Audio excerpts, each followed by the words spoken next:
E finalmente chegamos ao nosso último processo de planejamento, que é o desenvolver o cronograma. Então, capítulo 6, o nosso quinto processo, 6.5, desenvolver o cronograma.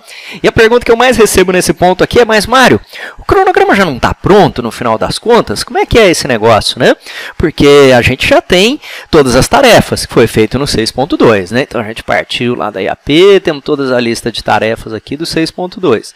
A gente já colocou essas coisas tudo numa sequência, que foi o 6.3, sequenciar atividades.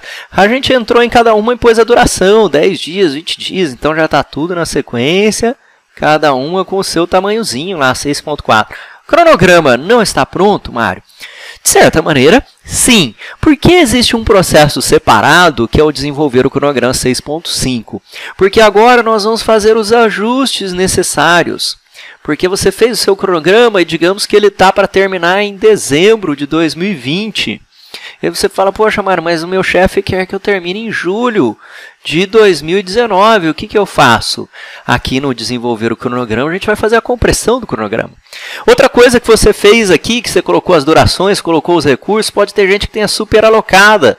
Como é que você faz para trabalhar? A pessoa está trabalhando em 8 tarefas ao mesmo tempo. Aqui nós vamos ter nivelamento de recursos. Outra coisa, será que esse é o melhor cronograma? Eu posso ter cenários e simulações. Então é por isso que este processo de desenvolver o cronograma ele é tão importante, ele é separado dos anteriores. Então, pensando em Guia PMBOK, aqui você elaborou o seu cronograma, mas agora é o momento de ter ele bem certinho para você poder salvar uma linha de base que seja consistente. Esses ajustes aqui vão ocorrer nesse exato momento, ok?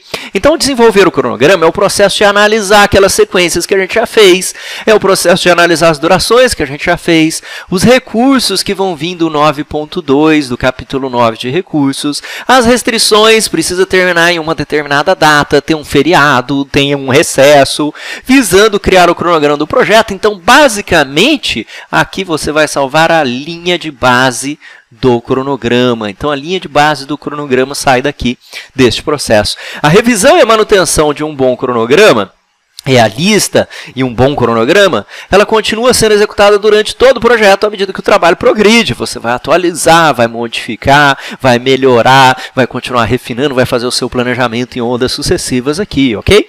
Então, essa é a ideia do processo de desenvolver o cronograma. O que a gente tem como entradas, ferramentas e técnicas e as nossas saídas para esse processo aqui? Estamos no planejamento, este é o último processo de cronograma de planejamento. Então, nós tivemos o 6.1, 6.2, lembra qual que é cada um, né? Plano, 6.2, definir atividades, fazer a sequência, durações, 6.5 vai sair o cronograma, é o último processo, aí a gente vai partir para a execução e vamos ter o 6.6, que é um processo de monitoramento e controle, controlar o cronograma do projeto. Se ele está no planejamento, você já está careca de saber aí nessa altura do campeonato, né? Documentos de projeto e plano de gerenciamento do projeto. E eu vou te falar o que são essas coisas aqui, planos subsidiários, linha de base, e eu vou chamar a atenção para uns documentos muito importantes, como calendário de recursos, a nossa matriz de recursos, pode ver informações das aquisições, tudo isso que está nos nossos próximos slides. Fatores ambientais da empresa, que é nossas restrições, pode ser um sistema, alguma coisa obrigatória que você tenha para utilizar lá no seu projeto, e temos os ativos de processos organizacionais. A gente vai refazer a análise de rede que você já fez lá no sequenciamento, para ver se está boa mesmo. Vamos saber agora qual é o caminho crítico do projeto, que é o caminho mais longo, aquele que tem folga zero, que determina o prazo final do projeto. Vamos fazer o nivelamento e a otimização dos recursos. A análise de dados, que significa encontrar alternativas e cenários. Vamos rever o que já fizemos de antecipações e esperas. Temos duas técnicas importantíssimas de apertar o cronograma, compressão de cronograma. É muito importante usar um software, então, sistema de informações de gerenciamento de projetos, e você pode fazer um planejamento ágil aqui, que o Guia PMBOK está cada vez mais aberto a metodologias híbridas e metodologias ágeis. Então, você também pode combinar o seu cronograma com um quadro Kanban ou com um quadro Scrum, por exemplo. Saída é a linha de base do cronograma. Então, vamos salvar a linha de base do cronograma, que tem o cronograma do projeto, dados do cronograma, calendário do projeto. E vamos atualizar, eventualmente, plano de gerenciamento do projeto, se fizer sentido, e documentos do projeto. Ok? Entradas. As entradas a gente conhece bem, especialmente queremos saber do plano de gerenciamento do cronograma, que vai ter tolerâncias, reservas, contingências, análise de robustez se houver, procedimentos e técnicas aqui para sair com o cronograma final do seu projeto. E documentos, a gente já elaborou lista de atividades, seus atributos, diagrama de rede. Esse requisito de recurso das atividades vai vir do nosso 9.2.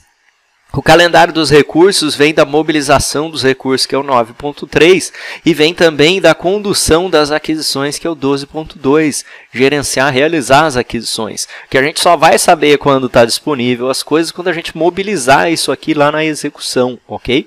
Então, lá na execução, a gente pode ter que voltar neste processo aqui. Temos as estimativas de duração, essa nós já fizemos, registro de riscos, que ainda não fizemos, vai estar no processo 12.2 de risco, designações da equipe, no nosso 9.3, e a estrutura analítica de recursos, que vai ser atualizada no nosso 9.2 aqui também, ok? Então, só para você saber que a gente vai salvar a linha de base, mas a gente pode ter que voltar aqui nesse processo à medida que obtivermos mais informações, tanto da área especialmente de recursos e da nossa área de aquisições. Análise de rede do cronograma. Então, a análise de rede do cronograma, aqui a gente pode combinar, né, o método do caminho crítico, análise de cenários, nivelamentos. Essa análise de rede é aquela mesma análise de rede que a gente já viu lá no 6.3, só que agora a gente tem muito mais informação para isso. E conseguimos determinar o que é o caminho crítico do projeto. Isso aqui é um conceito muito importante. O caminho crítico ele tem folga zero. Quer dizer, são as tarefas do caminho mais longo que determina a data de término do projeto, o prazo final do projeto. As tarefas que não são críticas podem ocorrer aqui em paralelo.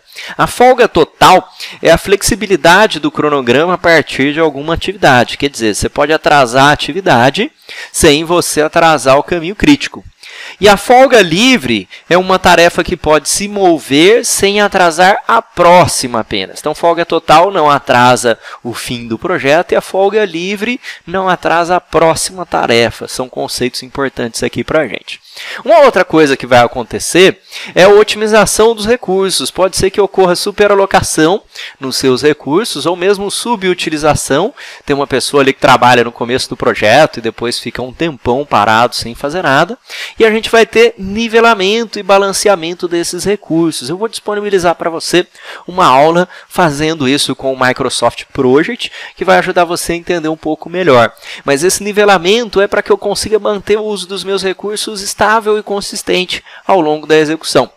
Eu posso fazer análise de dados aqui, inclusive usando simulações. Existem softwares para fazer isso. O Project permite você gerenciar cenários lá no seu projeto, desativar tarefas.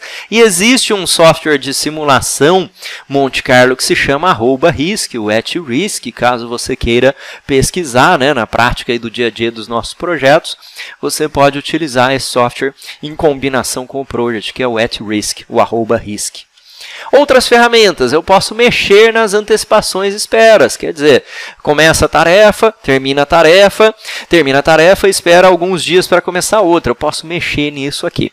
E agora, muita atenção nessas duas técnicas de compressão de cronograma, de antecipação aqui, ou de espremer o seu cronograma.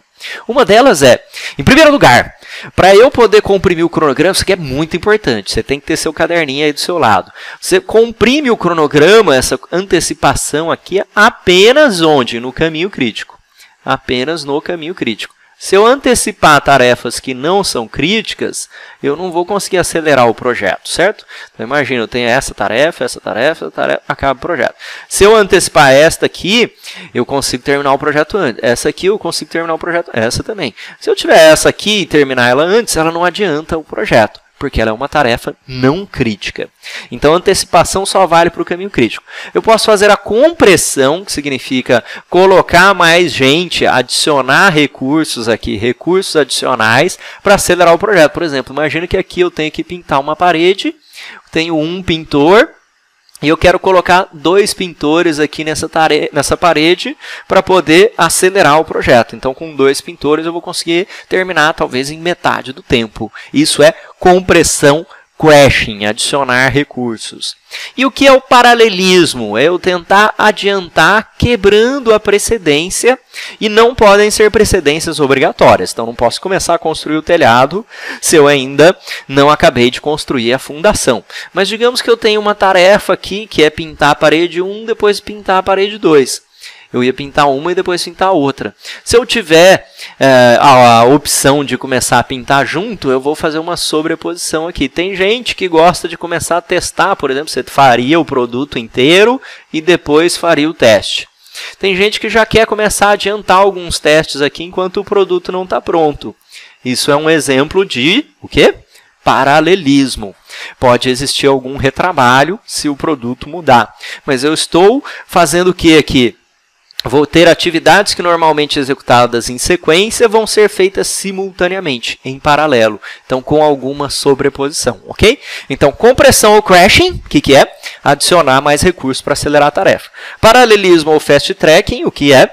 É eu antecipar uma tarefa que precisaria esperar outra terminar. Duas técnicas muito importantes para a gente poder sair com o nosso resultado final, que vai ser o cronograma do projeto. Então, o cronograma do projeto ele pode ser tanto apresentado como um gráfico de marcos, né, uma linha do tempo, pode ter o nosso gráfico de barras com as suas tarefas, pode ter aquele diagrama de rede com as tarefas lá agora em sequência de execução, pode ser até representado num formato de calendário, como você já viu no Outlook. Então, tem diferentes formatos de cronograma para você poder pensar aí no seu projeto. Temos os dados do cronograma, que vão ser a descrição, né, o histograma de recursos, atributos das atividades, cronogramas alternativos, calendários do projeto, as datas mais importantes, eu posso ter que atualizar meus documentos de projeto e também atualizar o plano de gerenciamento do projeto. Então, este é o nosso último processo de planejamento no cronograma. Ele recebe o plano, que de certa maneira lá vem do nosso 4.2, mas com todos os seus subsidiários aqui. Os documentos de projeto, que vêm de vários processos. Recebe aqui como entrada os acordos que vêm das aquisições, que é o nosso 12.2, contratos, quando foram fechados, e sai aqui para realizar o controle integrado de mudanças, porque ele vai ser uma linha de base, e ele serve para atualizar aqui também o nosso plano de gerenciamento do projeto para a execução. Vai ser uma entrada, né, de certa maneira, aqui para a execução, que é o 4.3, ok? Então, se houver solicitações de mudança, vai passar pelo controle integrado de mudanças. Um grande abraço e até a próxima aula.